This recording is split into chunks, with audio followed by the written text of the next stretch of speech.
Hi guys, it's Cathryn here, and I'm here today to talk to you about empathy.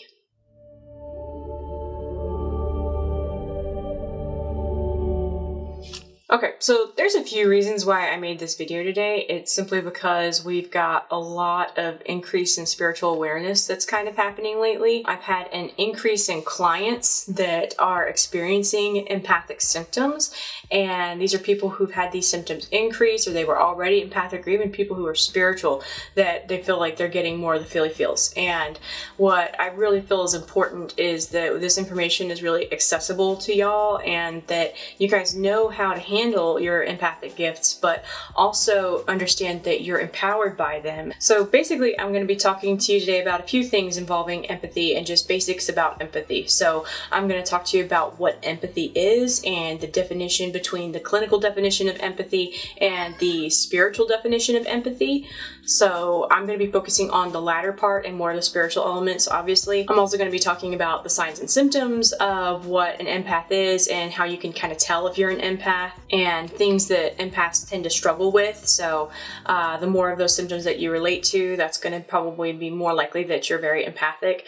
And then empathy as a superpower and empathy as a type of clairsentience. We're going to go into that a little bit. And then last but not least, how you can live life as an empowered empath and empathic hygiene. We're going to touch on that a little bit. What is empathy? So we'll need to go into separating two different types of definitions of empathy. The first one being the clinical definition of empathy, and that's your ability to slip into someone else's shoes and to kind of understand reality from their perspective. That is less metaphysical and more about being able to understand your peers from their emotional standpoint and being able to kind of psychologically slip into their shoes and say, if your friend lost their puppy, you would be able to go, oh, if my friend is sad, I see that that's a form of grief, and I would be able to empathize with them because of that. And there is no sort of spiritual connection there. On the other hand, people who are very spiritually empathic are people who can literally feel that person's pain. So that person who lost their puppy, you would be able to feel their sorrow. You'd be crying for them. They may even feel like alleviated because of that, because you've taken on their energy from a metaphysical standpoint. And people who are empaths also tend to have generally a very high EQ, and people with high IQs are people who have high intelligence. People with high EQs are people with high emotional intelligence. So those are people who can very quickly delve and read the energy of a room, and those are people who can really quickly gauge your mood. People who are also empathic are really good at facial reading and reading body language too. People who are generally closed off empathically tend to be more on the narcissistic spectrum and tend to also be more on the sociopathic spectrum to an extreme. So I've noticed that people who were strong narcissists or people who were strong, even sociopaths, I have met sociopaths in the past, that they have this sort of closed off energy. Their heart chakra feels closed off, and they have no sort of way of caring or gauging your energy. People who are empaths are the exact opposite. They tend to have a problem with being assertive or having a problem with hurting other people's feelings. People who are empaths are generally given a bad rap because our society and our culture tends to go, you should be a leader, you should be extroverted, you should be strong-willed, no apologizing, or you shouldn't be sensitive. But with empathy, we have a right to feel. And with empathy, feeling the world deeply means that we're living deeply. And to live deeply is to really being able to share life with others. I like to sort of talk to people and just tell them to just imagine for a brief moment if everybody was very empathic, including our national leaders, including people who are leading even third world countries, and people who are just your average Joe. If living empathically was normalized, if everybody could feel things energetically, just imagine how much more we would care about each other. Just imagine how much more easily and more naturally we could express love to each other. So empathy is a kind of amazing thing, and it's just a matter of learning how to temperance empathy and learning how to not get overexposed with empathy. And we're going to go into that in a minute with empathic hygiene. So on to the next step. Symptoms and signs that you're an empath.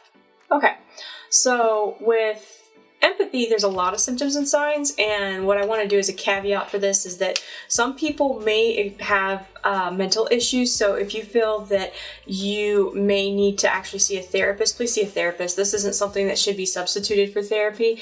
For those who are very, very sensitive, or may feel like there may be deeper issues there, because what I found is that with a lot of empathic symptoms, there is also mental illness can be correlated with that. So if you see that and you feel extra sensitive, or you feel like you may need a little extra help, I think that leaning also towards the allopathic medicine and therapy and counselors and psychotherapy and mental wellness is just as important as spiritual pursuits, and that those are two sides of the Oreo. So that caveat is that this isn't the end all be all, and I think that it can be a very fine line. So really use your own power of discernment to see if these symptoms are something that is correlated to something also deeper and not just empathic energy. So on to the symptoms. With symptoms and signs of empathy, it's generally associated with having the feely feels. And so people who are empaths tend to be a little bit more withdrawn from society, tend to be a little bit more introvert. They also have a tendency of being very sensitive. It could be very physically sensitive to things, like if you have sensitive skin or skin issues, or sensitive to sights, sounds, and smells. People who are empaths are also the people that everybody loves to talk to. I like to talk to and joke with my clients and says, you're an empath. That means people like to come up to you in Walmart and talk to you about their hemorrhoids. So people just come up to you out of the blue and they just start talking to you about their stuff. I've had people come up to me and just randomly come up before they even talk about their name about something that they're going through, or old PTSD problems from like when they toured when they were in the army or the military.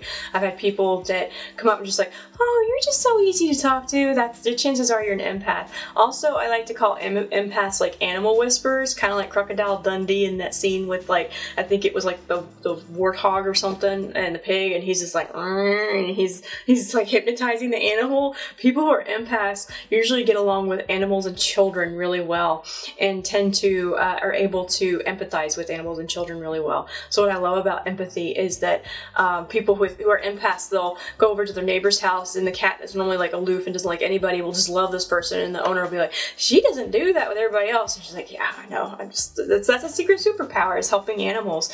People who are empaths are usually also called to be of service to society in some way. So I've noticed that Archangel Raphael is also heavily associated with empathy. I think Sandalphon to a degree as well. And people who are empaths are usually called to be healers of some sort. So I oftentimes see empaths as doctors, nurses, counselors, therapists, as Reiki practitioners, as acupuncturists, as massage therapists, as people who are teachers for children, people who are working to heal others on their emotional wounds, and people who are drawn to be mothers and nurturers for others. So people who are empaths are great healers, and it's just a matter of learning how to temperance healing yourself and setting boundaries with toxic energy while being able to heal others. After all, you can't heal from an empty cup. Other things that include empaths is empaths have an amazing way to kind of just read the room. Empaths are very in tune with your emotions, and there's different types of empathy as well. So for example, with empaths, there is physical empathy, which is the ability to feel physical pain. So you may be coming up to somebody in a party or whatever, and suddenly you take on a headache, and people are, oh, someone's like, oh, my headache is gone, and it's because you took on their headache. The trick is to like not take that on. Or I've come up to somebody before and I was like, I'm suddenly having a knee problem in my left knee. Do you have a knee problem in your left knee? And they're like, yeah, I just had surgery, or I had surgery in that knee. Other types of empaths are people who are emotional empaths, so they'll take on the emotions of others, like the anger usually, or negative emotions, unfortunately, is what happens a lot. So people like to come up to them and just kind of word vomit and dump their energy onto that person, and that person is the person that they kind of, the empath absorbs that emotion like a sponge. So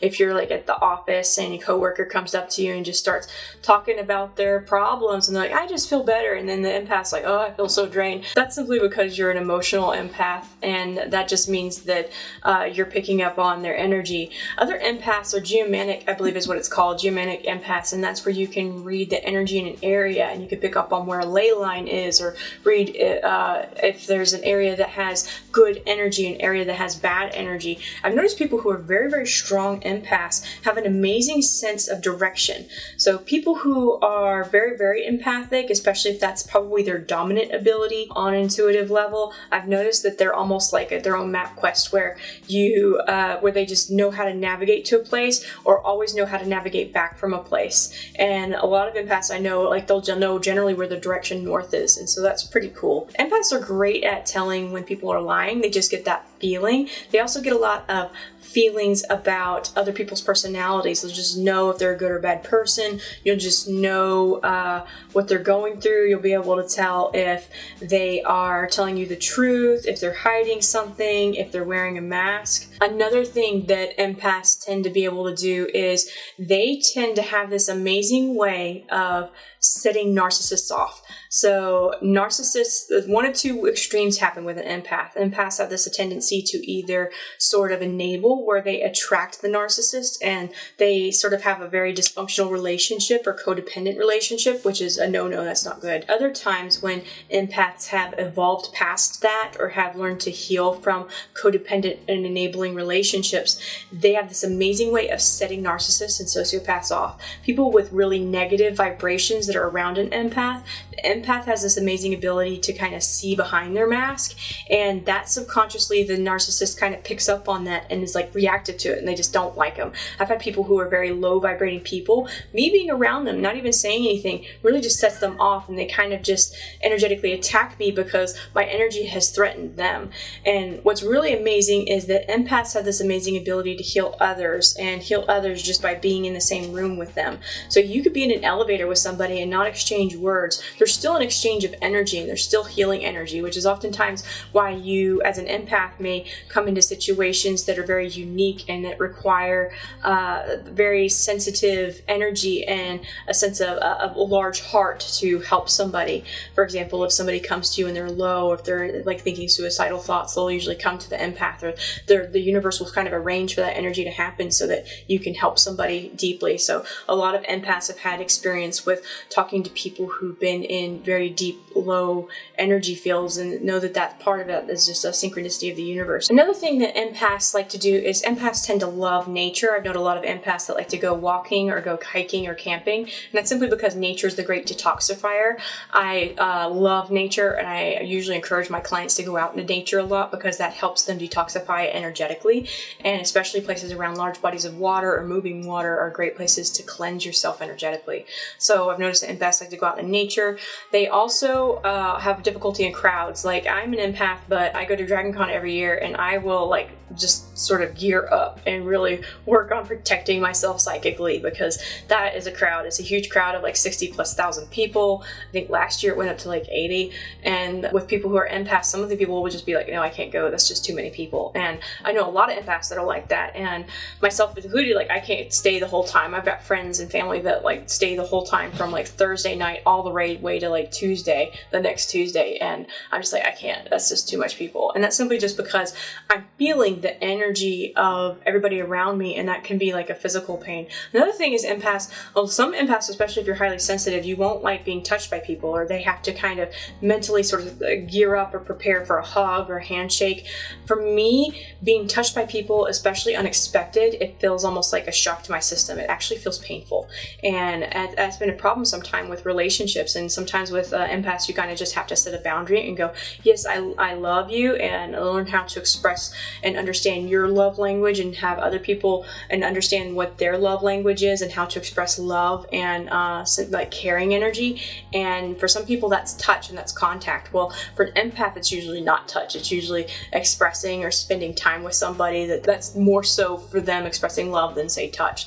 So for me as an empath, I have a hard time with touch, and I'm just very sensitive, and if people touch me for a long period of time, it can actually feel painful. Another thing with empaths is they have a tendency of having anxiety or having like foggy brain energy. I've noticed that empaths and telepaths tend to have that, especially if they get overloaded. So with empaths, anxiety is something that's basically your body feeling overwhelmed because you've gotten so much input, your body has a hard time processing. That usually is an indicative that you need to ground in some way. I know that a lot of empaths, including myself, have experienced anxiety, panic attacks, empaths have agoraphobia or huge issues with crowds, not just being drained in crowds, but also having mental issues in crowds, or crowds just being overwhelming for them. And I've noticed that empaths require a lot of downtime. The more empathic you are, usually the more introvert or the more downtime you need. And that's somebody who needs to be away from physical stimulus. They don't like yelling or loud noises. They don't like having like the music on in the background all the time. Or empaths, they need to kind of wear headphones when going to the gym, and they don't like to talk to people. Like they just kind of zone out, or they like to do that when they're going to the grocery store. Empaths are really overwhelmed by the people and things around them, so they need to be in a sense of quiet, like not watching TV, needing to be in a place of stillness. I'd usually recommend meditation or reading a book or creation of some sort, like art or like drawing or writing in some way. That usually helps recharge empaths. And I'm the high priestess of the Church of the Salt Bath. I may do a video next time just on salt baths, because salt baths are amazing. I've also noticed that empaths have this problem sometimes with substance abuse, and that's simply because as empaths we want to check out. We want to kind of take a break from that sort of background noise, that background static. And I've noticed that drugs such as, marijuana or alcohol especially will help kind of them feel disassociated from that empathy. So I've noticed that people who are very, very sensitive may unfortunately go into substance abuse, and that's people who just feel like they need to drink in order to relax around people because they're on the edge, or they have a lot of static or a lot of anxiety, or smoke, and that helps them sort of check out, or just feel like they distance themselves from that energy. An alternative to that is CBD oil. I'd also recommend for people who feel they might have anxiety or panic attacks or issues like that, is to talk to a therapist or a psychotherapist especially, to prescribe something for you that can help you mentally on a functioning level that isn't substance abuse. I also recommend, and I am a huge proponent and advocate of CBD oil. CBD oil has helped my anxiety immensely. Some people will need like lower spectrums or CBD oil that doesn't very intense. Other people may need like full spectrum 1500, which is the strongest that they come out with. And the CBD oil is out there. It's very, very popular these days, and it's usually pretty accessible. So going to your local grocery store, or maybe going on the internet. I use Hello Ned, and that's helloned.com, and they're very, very high quality. So just make sure, if you like to use CBD oil, to be sure that they have proper sort of lab results, that it's a reputable place and it's highly rated. Another thing that empaths have a tendency to do is they loathe liars. They hate being around somebody who lies to them.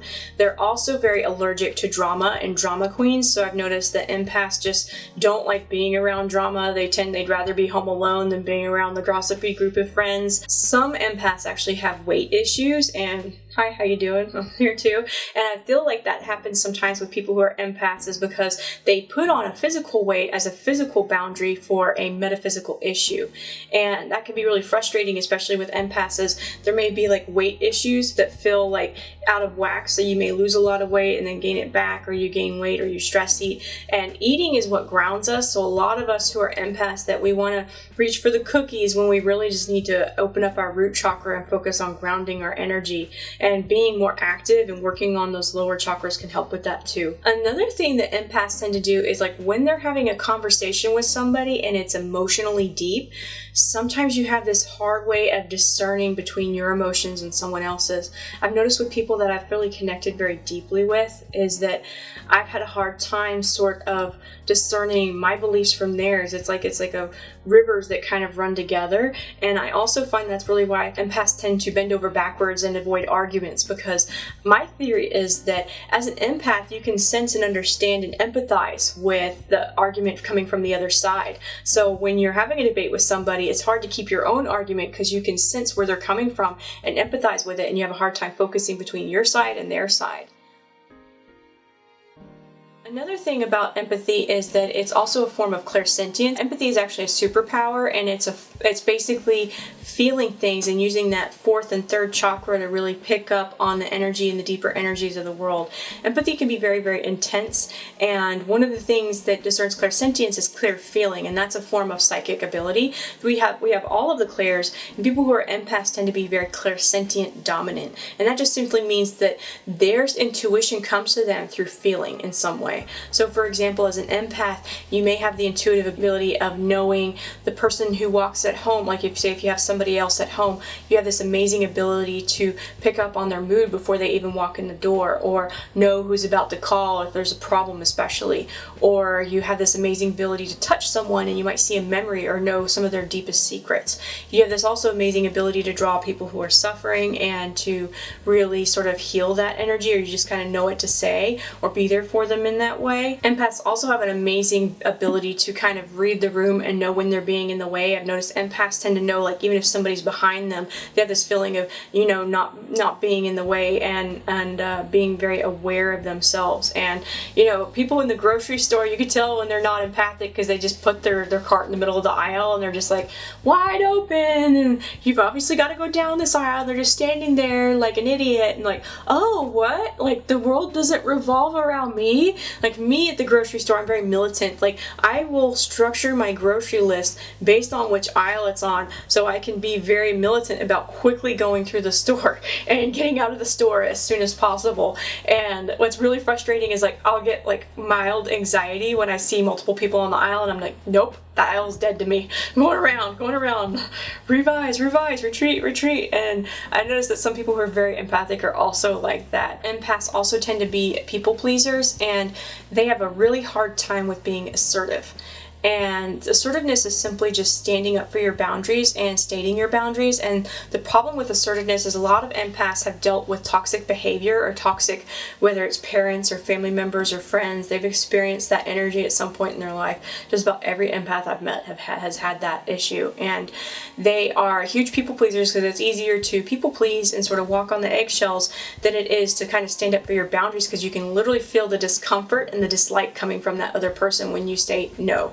And especially if you're an empath that has been in a toxic environment, that is super hard because you've been sort of mentally programmed to not be assertive, because that's dangerous, especially if you live with a narcissist or a sociopath, or dare I say, that can even lead to violence. And that people who are empaths have been sort of psychologically trained to take it easy, to take the easy route out, and to not really express their feelings, and that ends up just bubbling up inside and they eventually just unleash it, and that's not very healthy, especially when you keep your energy internally. So what I recommend is that to start practice assertiveness and assertive behaviors, and that's simply saying, I'm not comfortable with this, or that's registering that you're not comfortable with something in the moment and vocalizing it. It doesn't mean that you're accusing anybody or pointing fingers, and it doesn't mean that you're bending over backwards and letting people walk all over you.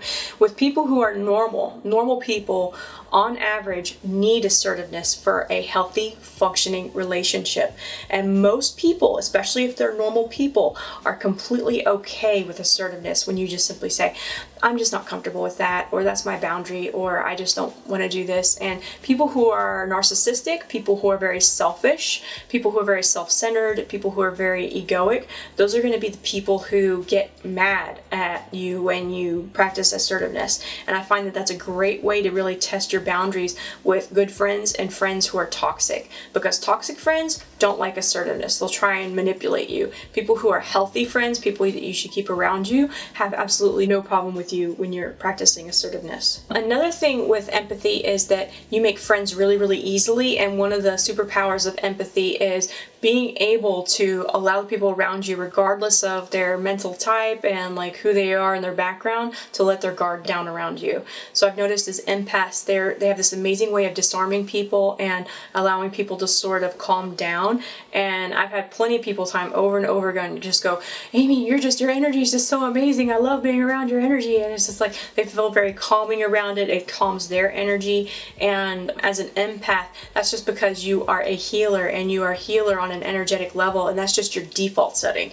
And learning how to do that, but doing that with the doctor's gloves on, is what will help you as an empath not get drained and caught up in the fray. Another thing is, and in continuation with this, is empathy is a form of clairsentience, and what you can do as an empath as far as like psychic abilities is that empathy is an amazing way to really really connect into people's energy and tap into what's going on in their personal lives.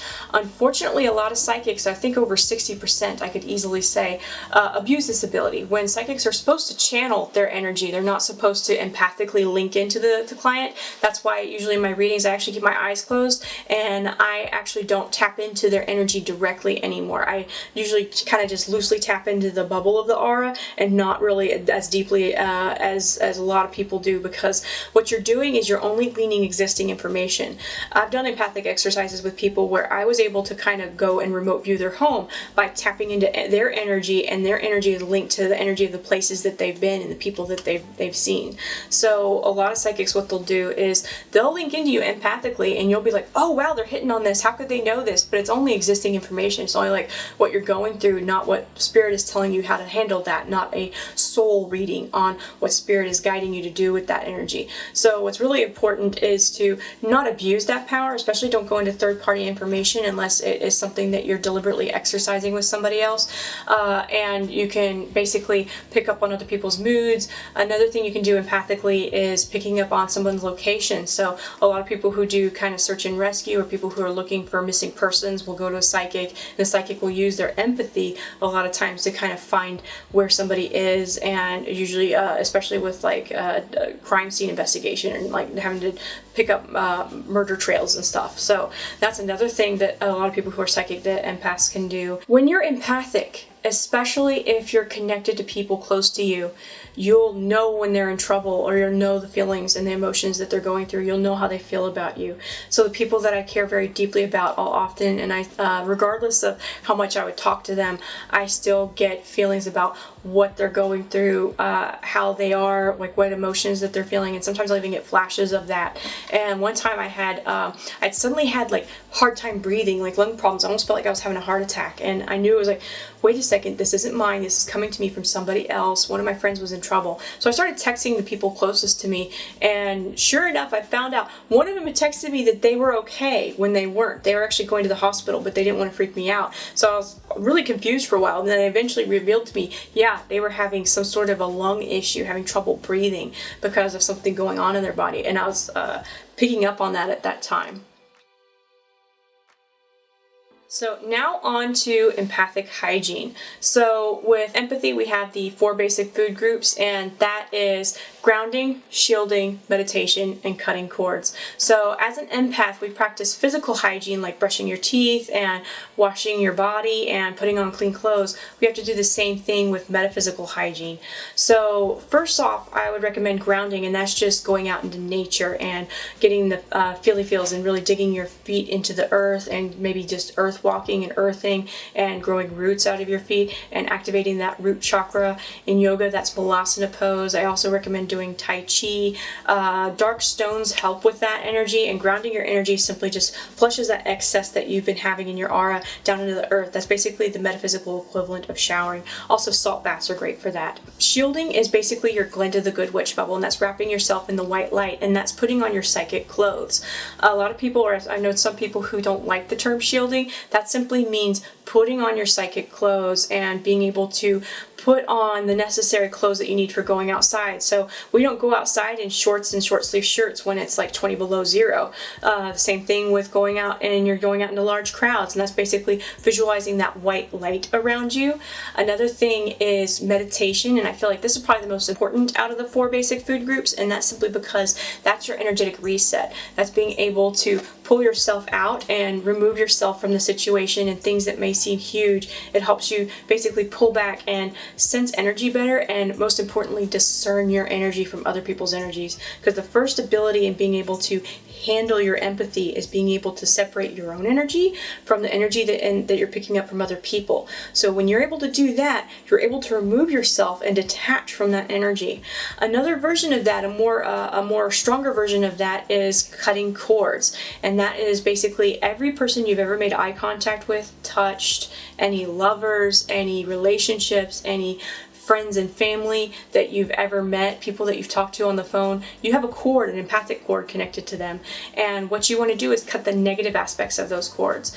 And the way that you can do that is simply requesting Archangel Michael or a guardian angel or someone, an entity that you resonate with, such as if you're into fairies or gods or goddesses from other religions, simply ask them to come forward. But what I like to do is I like to invoke the Archangel Michael, and I just go, I humbly request the services of the Archangel Michael. Please come forward and cut any cords between me and that which does not serve my highest good. And what that does is whoosh, it basically cuts that empathic cord with you and somebody else. Also, listening to the phone with your right ear instead of your left ear, because the left side is the receiving side, the right side is the giving side. So if you've got somebody calling you up with baby mama drama, you just, nope, right ear, set boundaries with them, go, I only got 10 minutes to talk. All right, 10 minutes is up, I gotta go, sorry, bye.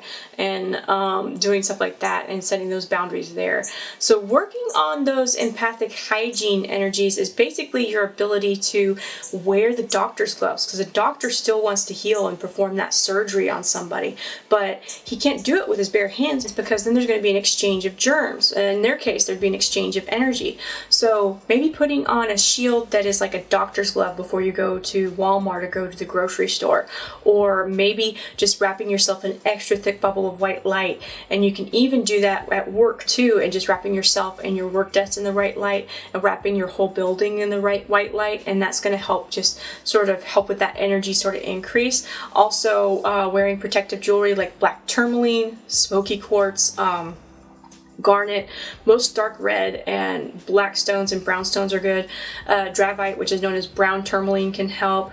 Obsidian is good. For emergency situations, I'd recommend Nazars, which are evil eye wards. That helps with somebody who likes to send you negative thoughts and helps dissipate that energy. Hematite is really good. I used to have a thick bracelet full of hematite and like smoky quartz. It was about this thick, and it would buzz every time I'd have an argument or I'd feel negative energy coming my way. It was like buzz and it'd just shake it off. And so hematite and black tourmaline like to work really well together. But ultimately, if you want to work with stones, go with the one that you resonate with. I'd recommend go to your local metaphysical shop and play and like pick up the different dark stones that you want to maybe work with to protect yourself. And when you hold it, go, does this feel good? And the one that wants to come home with you, that it will be the one that you're just like, I can't put this down. Just like when you take a good bite of some really good food and you're like, I want more. That's kind of what the energy will feel like. So anywho, I hope you enjoyed this video on basics of empathy.